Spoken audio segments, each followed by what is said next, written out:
Namaste everyone, welcome. I just wanted to know how many of you know English?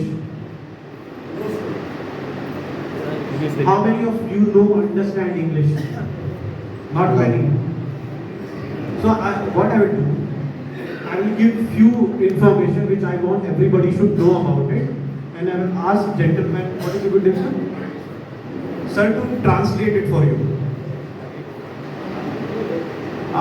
So I have been volunteer for RSS Swayam Sevak since I was a child, and for BJP I started creating social media pages or Twitter handles, things like that in 2003 itself.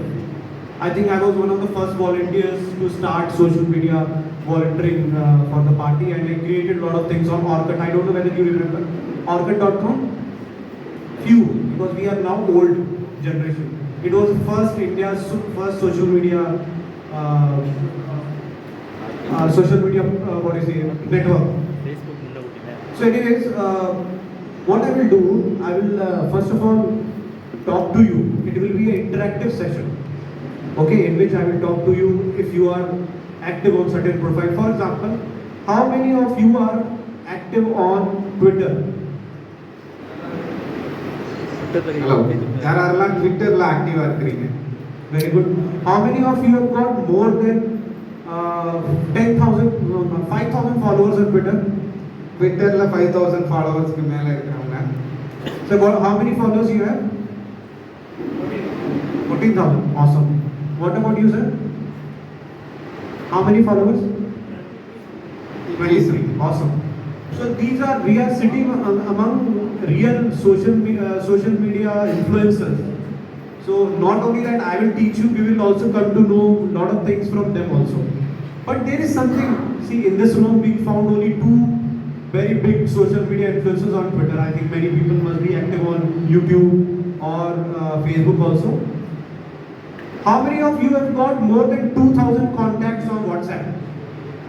WhatsAppல 2,000 contacts. That's it. 2000. 500? Alright, good. So do you know if you put any status, how many people see that status story?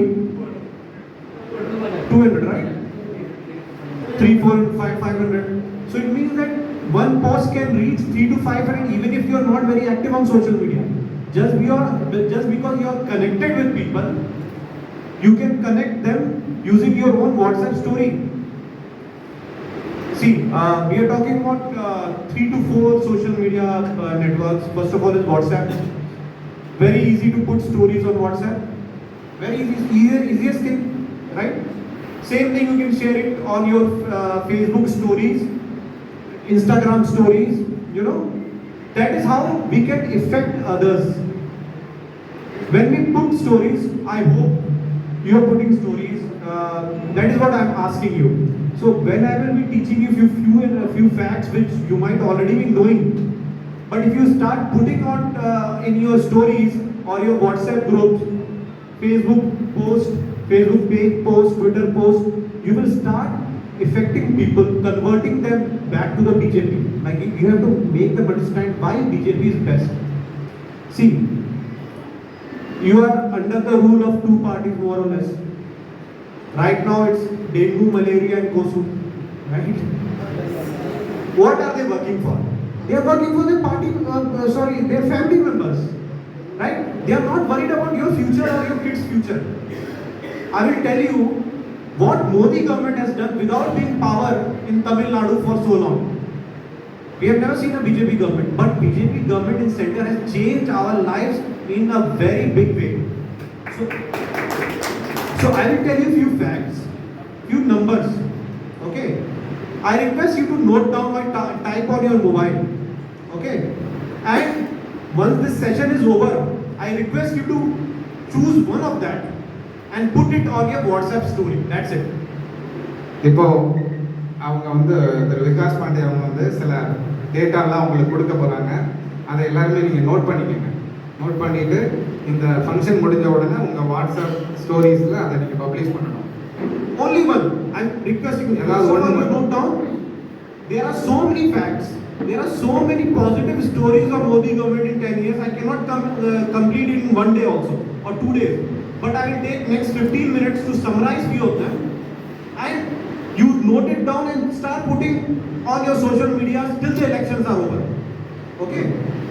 நிறைய ஆயிரக்கணக்கான நேர்மறையான விஷயங்களை பாரத பிரதமர் மோடி அவர்களுடைய அந்த திட்டங்களுடைய டேட்டாவில் சில விஷயங்களை ஒரு 15 நிமிடங்களில் சொல்லுவார்.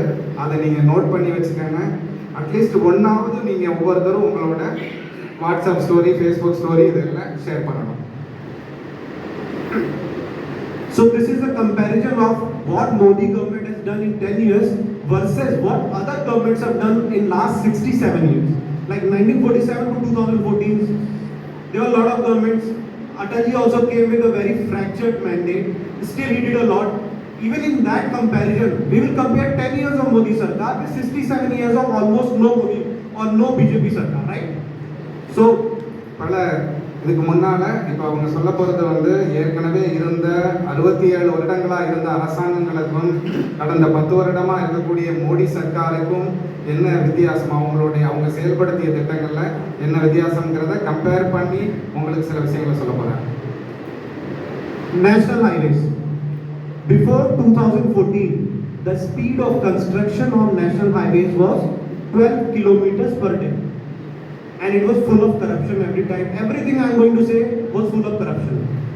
After 2014, the latest data is that the construction speed of national highways is so fast that we are constructing 36 kilometers of national highway per day. And before 60,000 kilometers were only built in 67 years. Now 1,60,000 kilometers have been done in last 10 years overall. 60,000 kilometers, 1,60,000 kilometers. 12 kilometers speed per day.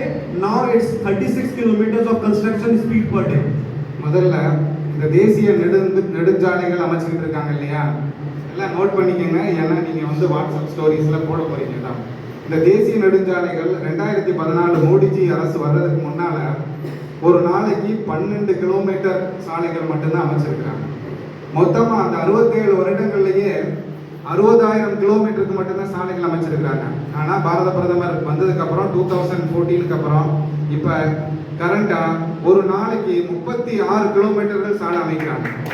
36 kilometre சாலை அமைக்கிறாங்க. கடந்த 10 வருஷத்தில் மட்டும் 1,60,000 கிலோமீட்டர்களுக்கு நம்ம சாலை அமைச்சிருக்கிறோம். Compare to 60,000 kilometre 67 வருஷத்தில் இதுக்கு முன்னால் இருந்த அரசாங்கங்கள் அமைச்சிருக்காங்க. 3 மடங்கு இந்த 10 வருடத்தில் மோடிஜி அரசனுடைய அந்த சாலைகள் அமைக்கிறவனுடைய வேகம் இருந்திருக்கு. Bharat recently been lost till Coimbatore, right? So many trains have been launched. So many infrastructure projects are going on in railways. All the railway stations are getting modernized. You must have seen, right? All the railway stations are now becoming like airports. They are becoming so beautiful and efficient. Now, one of the factors, before 2014, we used to spend lot of billions of dollars in buying diesel. What Modi Sarkar has done, they have electrified 100% of the tracks. We will not only save fuel, save foreign exchange, but also a lot of pollution is being saved because of 100% electrification. நீங்கள் உங்கள் எல்லாருக்குமே Vande Bharat express பற்றி கேள்விப்பட்டிருப்பீங்க. மோடிஜி அரசுக்கு அப்புறம் இப்போலாம் பார்த்தீங்கன்னா railway ஸ்டேஷனே வந்து ஏர்போர்ட்டுகளை விட ரொம்ப பிரம்மாண்டமாகவும் பல்வேறு வசதிகளோடும் இப்போ பாரத பிரதமருடைய ஆட்சியில் கட்டி தந்திருக்காங்க. இதற்கு முன்னால் பார்த்தீங்கன்னா நம்ம ரயில் எல்லாமே வந்து ஃபியூவலில் டீசலில் இயங்கி கொண்டிருந்தது. பாரத பிரதமருடைய ஆட்சிக்கு அப்புறம் 100% எல்லாத்தையுமே எலக்ட்ரிக் ட்ரெயின்களாக மாற்றிருக்காங்க. எல்லாம் எலக்ட்ரிசிட்டியில் ரன் ஆகிறது. அதனால் என்ன பயன் அப்படின்னு பார்த்தீங்கன்னா, நம்ம டீசல் பெட்ரோல் எல்லாமே நம்ம என்ன பண்ணுறோம், வெளிநாட்டிலேருந்து இறக்குமதி பண்ணுறோம். அந்த இறக்குமதி செலவை நாம் முழுமையாக குறைச்சிருக்கிறோம். அது மட்டும் இல்லாமல் டீசலில் ஓடுறதுனால காற்று மாசுபாடு, சுற்றுச்சூழல் மாசுபாடு அதிகம். அதை முழுமையாக தடுத்திருக்கிறாரு பாரத பிரதமர் மோடி அவர்கள். இதன் மூலமாக 100% ரயில்வே நெட்வொர்க்கை எலக்ட்ரிசிட்டி மூலமாக ரன் பண்ணுறதன் மூலமாக. While I'm explaining, I will first of all explain you something what India has got benefited. Then I will come to Tamil Nadu, give some examples, and also give you some examples of your Tutukudi also, okay, which you yourself must have felt. So what I want, you should note it down, remember, and start posting it regularly. Okay? I will talk about economy and how it has affected our lives. Economy. 2014, before 2014, our economy was at the top 10, in the world top 10. But everybody said banks are failing. It was supposed to fail. Our economy was called fragile 5. Everybody used to say India can go anytime. India will sink anytime. Now, with Modi Sarkar, it has become top 5 in the world. Everybody is saying it is top 5 and will go to becoming top 3 in next 2-3 years. That is what Modi Sarkar has done in economy. It has been so beneficial that 25 crore people have been taken out of poverty. 25 crore people are no longer poor because of Modi Sarkar. In last 10 years, our family income has increased by 50%. I'm talking about numbers, but all these numbers actually are your emotions also. You must have also felt that kind of growth in your life. அடுத்ததா நான் India முழுமைக்கும் உள்ள வளர்ச்சியை பற்றி சொல்ல போகிறேன். அதில் சில விஷயங்கள் தமிழ்நாடு ஸ்பெசிஃபிக்காகவும் சொல்லுவேன், இன்னும் தூத்துக்குடி ஸ்பெசிஃபிக்காகவும் சில விஷயங்களை உங்களுக்கு நான் சொல்ல போகிறேன். நாம் இப்போ பொருளாதாரத்தை எடுத்து பார்த்தீங்கன்னா, பாரத பிரதமருடைய ஆட்சிக்கு முன்னால் இந்தியா வந்து டாப் 10 அப்படின்னா, அதாவது மேலே வளர்ந்த 10 நாடுகளுடைய பொருளாதாரத்துக்குள்ள இந்தியா இருந்தது. ஆனால் பாரத பிரதமருடைய ஆட்சிக்கு அப்புறம் நாம் டாப் 5 லிஸ்ட்டில் வந்திருக்கோம். அதாவது பொருளாதாரத்தில் வளர்ந்த 5 நாடுகளில் ஒரு நாடாக இருக்கிறோம். நம்ம உலகத்தில் 5வது மிகப்பெரிய பொருளாதார வல்லரசாக நாம் இப்போ விளங்கி கொண்டிருக்கிறோம். இந்த பொருளாதார வலிமையின் மூலமாக நம்ம என்ன பண்ணியிருக்கோம்னா, ஒரு 25 கோடி வறுமையில் வாடிய குடும்பங்களை நாம் அந்த வறுமையிலிருந்து மீட்டு இருக்கோம். அது உங்களுக்கு எல்லாருக்குமே தெரியும். நீங்கள் இப்போ ஒரு 20 வருடங்களுக்கு முன்னால் நம்மளுடைய வாழ்க்கை தரம் எப்படி இருந்தது, இப்போ நம்மளுடைய வாழ்க்கை தரம் எப்படி இருக்குன்னு யோசிச்சு பார்த்தாலே நமக்கு தெரியும். கடந்த 10 வருஷத்துல 25 கோடி வறுமையில் வாடுறவங்களை மீட்டு கொண்டு வந்திருக்கிறோம். நாம் 5 மடங்கு பொருளாதாரத்தில் நம்ம வளர்ந்துருக்கிறோம். இன்னும் 2-3 வருடங்கள்ல இந்தியா வந்து 3வது மிகப்பெரிய பொருளாதார வல்லரசாக விளங்கும் அப்படிங்கிறத தகவல்கள் உறுதியாக இருக்கின்றன.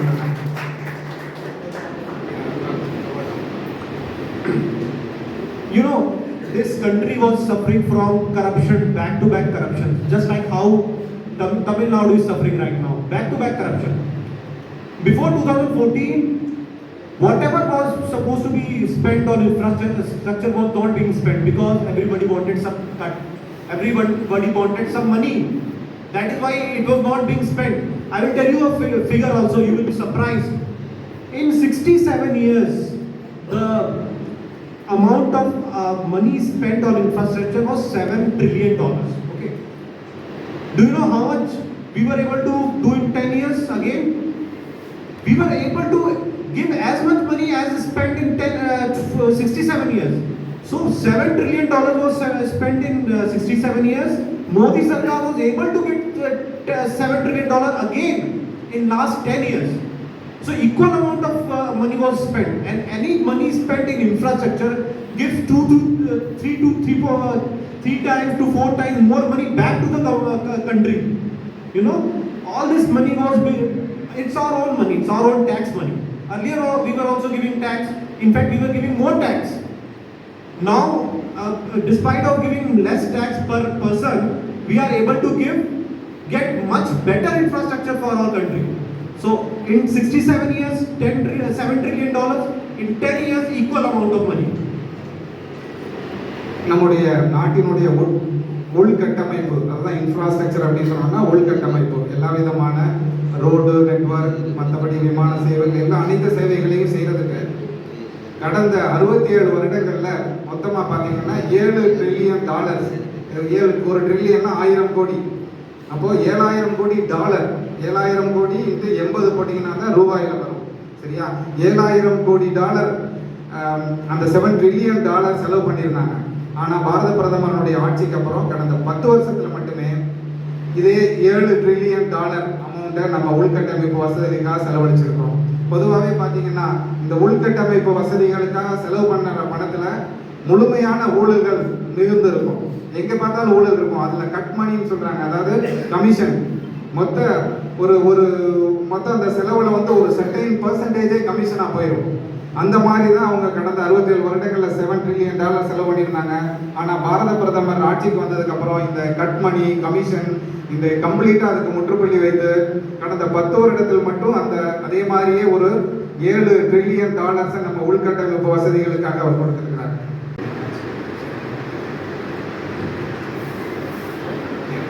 Okay, I will give you some questions.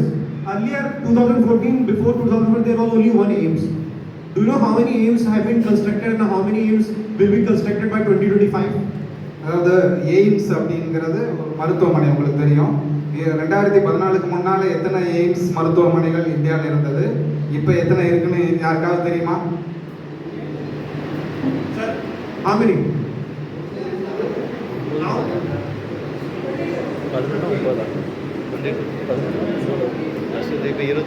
Who else? What about you, sir?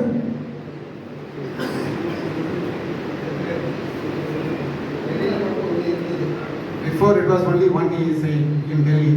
Achha, now it is as he said, there are 22 and by 2025 there will be 24 to 25. Our own money, why did we have only one AIIMS? And I will tell you why government is needed here. Okay, one AIIMS has been announced in Madurai 6 years back. Because we don't have BJP government here, they are not allowing land acquisition. They are giving problems. They don't want that Modi ji or BJP should get any credit, and people will suffer. Huh? You all know about this fact, huh? இங்கே நம்ம மதுரையில் வந்து ஒரு AIIMS கட்டுறதுக்கு திட்டத்தை ஒதுக்கியிருந்தார் மோடிஜி. அது ஏன் இன்னும் 6 வருடங்களுக்கு முன்னால் ஒதுக்கப்பட்டது, ஏன் இன்னும் நிறைவேறாமல் இருக்குன்னு உங்களுக்குலாம் தெரியுமா? இங்கே நமக்கு வந்து சாதகமான அரசு இல்லை. நம்ம மோடிஜி நம்ம பிஜேபி கவர்மெண்ட் இங்கே இருந்தால் எப்போ கட்டி முடிச்சிருப்பாங்க. ஆனால் மோடிஜிக்கு இங்கே எய்ம்ஸ் கட்டுறதன் மூலமாக அவருக்கு அந்த கிரெடிட், அதோட பலன் மக்கள் அந்த அந்த ஒரு பலன் அவருக்கு போகக்கூடாது அப்படிங்கிறதுக்காகவே திமுக அரசாங்கம் வந்து அந்த நிலத்தை கையகப்படுத்துறது முதற்கொண்டு பல்வேறு விஷயங்களை அவங்க செய்யாமல் பெண்டிங் போட்டதுனால மட்டும்தான் இப்போ அந்த எய்ம்ஸ் நம்ம இன்னும் டிலே ஆகிட்டு இருக்கிறதுக்கான காரணம். So earlier there were only one AIIMS, now there are more than 20 AIIMS. Second fact, IITs. Every engineer wants every person wants to do engineering from IITs. Earlier there were 7, now they are around 20. More than 3 times, almost 3 times. Airports. Earlier there were around 74 airports. How many airports have we constructed in last 10 years? Anyone can guess? Airport Earlier there were 74 airports. Only rich people could afford. Now how many airports are there? ஏற்கனவே 74 ஏர்போர்ட்கள் இருந்தது பாரத பிரதமர் ஆட்சிக்கு வரதுக்கு முன்னால. Sir, you tell. இப்போ red t-shirt. Handsome boy. Airport. 154 AC. Awesome. Raise your hands. No, so there are 150 airports now. It will be 200 in next 1 or 2 years. The reason why airports are being constructed nearby so that poor people can also afford. Like 2-3,000 rupees you can fly from one city to another city. அடுத்ததாக பார்த்தீங்கன்னா IITs. பாரத பிரதமர் ஆட்சிக்கு வர்றதுக்கு முந்தி 7 IITs இருந்தது. ஐஐடிஸ்னா அந்த engineering colleges, ரொம்ப உலகத்தரம் வாய்ந்த இன்ஜினியரிங் காலேஜஸ். இப்போ 20 காலேஜஸ் இருக்கு. மொத்தம் வந்து 13 புதிய காலேஜுகளை பாரத பிரதமர் தந்திருக்கிறாரு ஐஐடிஸ். அதே மாதிரி ஏர்போர்ட்டு 74 ஏர்போர்ட் இருந்திருக்கு. இப்போ 154 ஏர்போர்ட்டுகள் பாரத பிரதமருடைய ஆட்சி காலத்தில் நிறைவடைந்திருக்கிறது. ஒவ்வொரு சிறிய நகரங்களையும் வந்ததன் மூலமாக ஏழை மக்களும் தங்களுடைய அவசர தேவைக்காக பயன்படுத்திக்கிற மாதிரி மிக சிறப்பாக அவைகளை நமக்கு தந்திருக்கிறாங்க. Metros. Earlier there were only 3 cities with metros. Now there are 27 cities with metro. 27, 9 times more in last 10 years. Where did we get money from? Did we get it from oil well? Or we discovered some gold? It is our own tax money. Metros பார்த்தீங்கன்னா metro train கேள்விப்பட்டிருக்கீங்க. பாரத பிரதமருடைய ஆட்சிக்கு முன்னால 3 நகரங்களில் மட்டும்தான் இந்த metro ட்ரெயின்கள் இருந்திருக்கு. இப்போ எத்தனை இருக்குன்னா 27 நகரங்களில் மெட்ரோ ட்ரெயின் இருக்கு. மொத்தம் 9 மடங்கு நம்மளுடைய இந்த 10 ஆண்டுகளில் நம்ம மெட்ரோ ட்ரெயின்களை தந்திருக்கிறாரு. இதற்கான பணம்லாம் எங்கேருந்து வருது? நாம என்ன பெட்ரோல் நம்ம கண்டுபிடிச்சு பெட்ரோல் கிணறுகள்ல இருந்து பெட்ரோல் எடுத்துட்டு இருக்கோமா? இல்ல. நிலக்கரி சுரங்கங்கள்ல தோண்டி எடுத்து அவற்றை ஏற்றுமதி செஞ்சு பணம் சம்பாதிக்கிறோமா? இல்ல. எல்லாமே நம்மளுடைய வரி பணம் தான். அந்த வரி பணம் முறையாக பயன்படுத்துறதன் மூலமாக நமக்கு இந்த வசதிகளை செய்து கொடுத்திருக்கிறாங்க. And all I said that we are not giving any extra tax. Middle class is not giving any extra tax for that.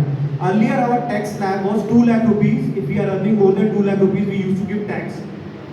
If I was earning more than 16,000 rupees, I was supposed to give tax to the government. Now that limit has been increased to 7 lakh. If I am getting around 63,000 rupees, even then I will not give tax. So this is what government has done without actually hurting us. You know? அடுத்து tax வரியை பற்றி பார்த்தீங்கன்னா income tax, நம்மளோட வருமான வரி. முன்னாலலாம் பார்த்தீங்கன்னா 2014க்கு முன்னால் நீங்கள் வருடத்துக்கு 2 லட்சம் உங்களுடைய வருமானம் இருந்தால் நீங்கள் கண்டிப்பாக வரி கட்டணும். வரி எவ்வளோன்னு தெரியலையா? 33% கட்டணும். நீங்கள் இப்போ 2 லட்சம்னா ஒரு 66,000 ரூபா வரி கட்டணும். ஆனால் பாரத பிரதமருடைய ஆட்சி காலத்தில் இப்போ பார்த்தீங்கன்னா கொஞ்சம் கொஞ்சமாக அதிகமாகி இப்போ நீங்கள் 7 லட்சம் வரைக்கும் வரி கட்டாமல் சம்பாதிக்கலாம். உங்கள் சம்பாத்தியம் 7 லட்சம் இருந்தாலும் நீங்கள் பணம் கட்ட வேண்டியதில்லை. ஆனால் அதிகமாக சம்பாதிக்கக்கூடியவங்க அதிகமான வரி கட்டுறாங்க. நம்ம 7 லட்சம் வரைக்கும் மிடில் கிளாஸ், ஓரளவுக்கு வளர்ந்து வரக்கூடிய மிடில் கிளாஸ் இவங்கெல்லாம் வரி கட்டாமல் அதை நம்மளுடைய வாழ்க்கை தரத்தை மேம்படுத்த பயன்படுத்திக்கிறோம். See, I am telling you these facts and I request you to put one fact at least by the time this meeting is over. And if you do, I will also thank you, and also we will have coffee with them downstairs wherever we are. So at least do it, everybody. At least one fact you will put at the end of the meeting. In WhatsApp status or Twitter or Facebook, one post I want. இப்போ நீங்கள் இது வரைக்கும் நான் கொடுத்த அந்த தகவல்களில் நீங்கள் note பண்ணி வச்சுருந்துட்டு கண்டிப்பாக ஏதாவது ஒரு தகவலை உங்களுடைய வாட்ஸ்அப் ஸ்டேட்டஸ்லேயோ ஃபேஸ்புக் ஸ்டேட்டஸ்லேயோ ட்வீட் இந்த மாதிரி ஏதாவது ஒன்றை நீங்கள் கண்டிப்பாக செய்யணும். இந்த கூட்டத்துக்கு அப்புறம் எல்லாத்துலேயும் உங்களோட நீங்கள் இருக்கக்கூடிய எல்லா சமூக ஊடக பக்கங்கள்லையும் நீங்கள் அந்த பதிவு ஏதாவது ஒரு டேட்டாவை நீங்கள் கண்டிப்பாக பதியணும். I will give few facts about Tamil Nadu. Obviously, this is not all, just few. Lot of things have been done for Tamil Nadu from central government. I will just give few, and then we will discuss about something about which your own life will get affected soon. Chennai to Bangalore expressway is getting constructed. Earlier time of traveling from Chennai to Bangalore was around 8 hours. Now it will get reduced to 3 hours because of that expressway built by Modi government. Maximum number of Mudra loan beneficiaries. You know Mudra loans? Many people get loans from government. They start their own business. They start earning more. Tamil Nadu is the maximum biggest beneficiary of Mudra government. Mudra loan. Even when our government is not there, there is no bias. We, कहते ना Modi सरकार says सबका साथ सबका विकास. So it is actually reaching out to the last person and helping. So 4 lakh plus people have benefited in Tamil Nadu through Mudra loan, highest in India. அடுத்ததா தமிழ்நாடு சம்பந்தமான சில தகவல்களை நான் உங்களுக்கு தரேன். இப்போது சென்னை டு பெங்களூர் பார்த்தீங்கன்னா முன்னாலெல்லாம் 8 மணி நேரம் ட்ராவல் பண்ணணும். இப்போது high speed train, high speed network, road network இதெல்லாம் கொடுத்ததுனால எக்ஸ்பிரஸ்வே, ஆமாம், சென்னை டு பெங்களூர் எக்ஸ்பிரஸ்வே கட்டி முடிச்சதுக்கப்புறம் நம்மளால 4 மணி நேரத்தில் பெங்களூருக்கு travel. Very nice port and a lot of businesses run because of port. A lot of families are dependent upon that. One of the main reason behind a successful port is how well the luggage or the content is taken from the port and then distributed to the rest of the India. In the Modi government is developing something called freight corridor. You must have heard. One of the biggest projects in India is giving express freight corridor, a separate line just for freight taken from port and distributing to the rest of the India. That currently the speed of containers going from Tuticorin to rest of India is 20 kilometers per hour. Because it's very slow, transports are very slow, trains are very slow because of that. the speed will increase to 80 kilometers per hour after this freight corridor is successfully constructed. The construction is going on within, say, 1 year, I think. It will get connected and everybody will be benefiting from that. So this thing you can quote whenever you discuss with anyone what Tuticorin is going to gain because of Modi government. Because of freight corridor, right now the speed is just 20 kilometers per hour. That speed will 4 times increase because of that freight corridor. It is one of the biggest project in India ever taken. அடுத்ததா தூத்துக்குடி நம்ம எல்லாருக்குமே தெரியும் ஒரு துறைமுக நகரம். இந்த துறைமுக நகரத்துல இருந்து நாம வெளிநாடுகளிலிருந்து இறக்குமதி ஆகக்கூடிய பொருட்களை மற்ற நாட்டினுடைய மற்ற பிற பகுதிகளுக்கு எடுத்துட்டு போயிட்டு இருக்கோம். இப்ப நரேந்திர மோடி அவர்கள், பாரத பிரதமர் நரேந்திர மோடி அவர்கள் தூத்துக்குடிக்கு ஃப்ரைட் காரிடார், ஃப்ரைட்னா பொருட்களை எடுத்துட்டு போறது ஒரு டிரான்ஸ்போர்ட் சிஸ்டம் மாதிரி, ஃப்ரைட் காரிடார் அப்படிங்கிற ஒரு திட்டத்தை நமக்கு கொடுத்துருக்காங்க. அந்த திட்டம் ஏற்கனவே நடந்துகிட்டு இருக்கு. இதுக்கு முன்னாலெல்லாம் இந்த துறைமுகத்துக்கு வரக்கூடிய கண்டெய்னர்கள் திரும்ப இந்தியா முழுவதுக்கும் வெளியில டிஸ்ட்ரிபியூட் பண்றதுக்கு அனுப்புறதுக்கு பார்த்தீங்கன்னா 1 மணி நேரத்துக்கு 20 கிலோமீட்டர் ஸ்பீட்ல தான் வெளியில போயிட்டு இருந்தாங்க டோட்டலா அதை கால்குலேட் பண்ணும்போது.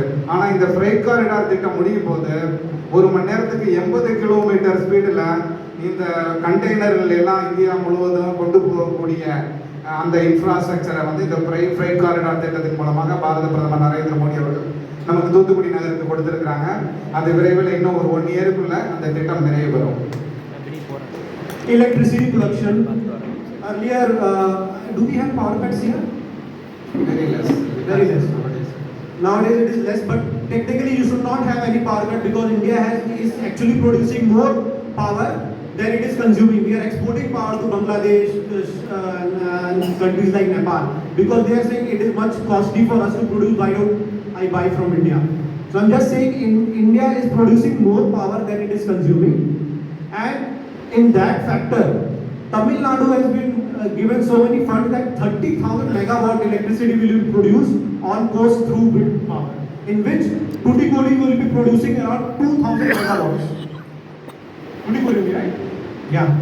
So that investment has been made by Government of India that we will be able to produce 2,000 megawatt electricity from here, and it will help us in getting us jobs and cheap electricity which you can always tell it to others. அடுத்ததாக நீங்கள் இந்த மின்சாரம் அப்படின்னு எடுத்துட்டீங்கன்னா முன்னாலெல்லாம் 2014க்கு முன்னால் power cut ரொம்ப ஜாஸ்தியாக இருக்கும். அடிக்கடி கரண்ட் கட் ஆகிட்டே இருக்கும். நீங்கள் தொடர்ந்து எந்த வேலையும் செய்ய முடியாது. அதனாலேயே பெரிய நிறுவனங்கள்லாம் இங்கே வந்து தொழில் தொடங்குறதுக்கு கஷ்டப்பட்டாங்க. ஆனால் இப்போ மோடிஜியினுடைய ஆட்சி காலத்தில் வந்து நம்ம மின்சார தன்னிறைவு அடைஞ்சிருக்கோம். நமக்கு இப்போ அதிகமாக பவர் கட் ஏற்படுறதில்லை. நம்ம இந்தியாவுக்கு போதுமானதை விட அதிகமாக மின்சாரத்தை உற்பத்தி பண்ணுறோம். அதில் அதிகமாக உற்பத்தி ஆகிற மின்சாரத்தை வெளிநாடுகளுக்கு நம்ம விலைக்கு வித்துக்கிட்டு இருக்கோம். பங்களாதேஷ் போன்ற நாடுகள் அங்கே உற்பத்தி பண்ணுறதை விட சீப்பாக நம்மள்கிட்ட வாங்கிட்டு இருக்காங்க. அதனால அவங்க அங்கே உற்பத்தி செய்யலை. இதுல தூத்துக்குடியை பொறுத்த மாட்டிலுமே விண்டு மில், நம்ம காற்றாலைகள் மூலமாக 2000 மெகாவாட் மின்சாரத்தை நம்ம இங்க தயாரிச்சுட்டு இருக்கோம். அதுக்கான அந்த இன்வெஸ்ட்மெண்ட்களை வந்து மத்திய மோடி அரசு தான் கொடுத்து உதவி இருக்குங்கிறத உங்களுக்கு தெரிவிச்சுக்கிறேன். I have given you so many points, but I have not yet started. There are so many things I want to tell. Every week new university is being made because of our education. There is no corruption. Pradhan Mantri, medicine. You have seen those centers. We are getting such a cheap medicine. Earlier, those things used to cost lakhs of rupees. Now we are getting in 10,000, 5,000 life-saving medicines. It is changing our lives. All I want, even if we take one point out of all this, Janaushadhi, yes. Even if we take one fact and tell it to others, he will sure vote for us. He will sure vote for me. Why not? While we are not even having government here, we are actually helping everybody in Tamil Nadu, Tuticorin. All our lives are being affected. I want your help, being a social media volunteers, to spread this positive message to all. I'm not talking about politics or any kind of get into any trouble. I know DMK is arresting a lot of people, but at least you can spread positive message. What BJP government is doing, what Modi government is doing, and affecting our lives. Just one fact, take one fact daily. I assure you that we will win this seat by huge margin if we take just post one fact daily. அடுத்ததா ஒவ்வொரு நாளுமே பாரத பிரதமர் மோடியினுடைய ஆட்சியில் பல்வேறு புதிய திட்டங்கள் வந்துகிட்டே இருக்கு. ஒவ்வொரு நாளும் புதிய பல்கலைக்கழகம் ஓபன் பண்ணிட்டு இருக்கிறாங்க, பல்வேறு நலத்திட்டங்களை அறிவிச்சு செயல்படுத்திக்கிட்டே இருக்கிறாங்க. அதுல ரொம்ப முக்கியமான ஒன்று பார்த்தீங்கன்னா ஜன் ஔஷதி அப்படிங்கிற மக்கள் மருந்தகம். பிரதான் மந்திரியினுடைய மோடி மெடிக்கல் சொல்லுவாங்க, மோடி மக்கள் மருந்தகம் மிக ஒரு ஏழை மக்களுக்கு பயனுள்ள மிகப்பெரிய திட்டமாக அது செயல்பட்டு வருது. ஒரு காலத்தில் வந்து இப்போ உயிர் காக்கும் மருந்துகள் அப்படின்னு சொல்லுவோம், பெரிய நோய்களுக்கு, இப்போ கேன்சர் மற்றும் பல்வேறு பெரிய நோய்களுக்குலாம் பார்த்தீங்கன்னா லட்சக்கணக்காக நீங்கள் செலவு பண்ணி மட்டும்தான் இப்போ திடீர்னு ஹார்ட் அட்டாக்லாம் இன்ஜெக்ஷன் போடுறாங்க. பார்த்தீங்கன்னா ஒவ்வொரு இன்ஜெக்ஷனும் 25,000 30,000 லட்சக்கணக்காக இருக்கும். ஆனால் இந்த ஜன் ஔஷதி அப்படிங்கிற மக்கள் மருந்தகம் மூலமாக மோடிஜி நமக்கு ஆயிரக்கணக்கான ரூபாய் அதுக்கும் கீழே கொண்டு வந்து கொடுக்குறாங்க. உயிர்காக்கும் மருந்துகள் ரொம்ப சீப்பாக கிடைக்கும். நீங்கள் உங்களுக்கு பக்கத்திலேயே கண்டிப்பாக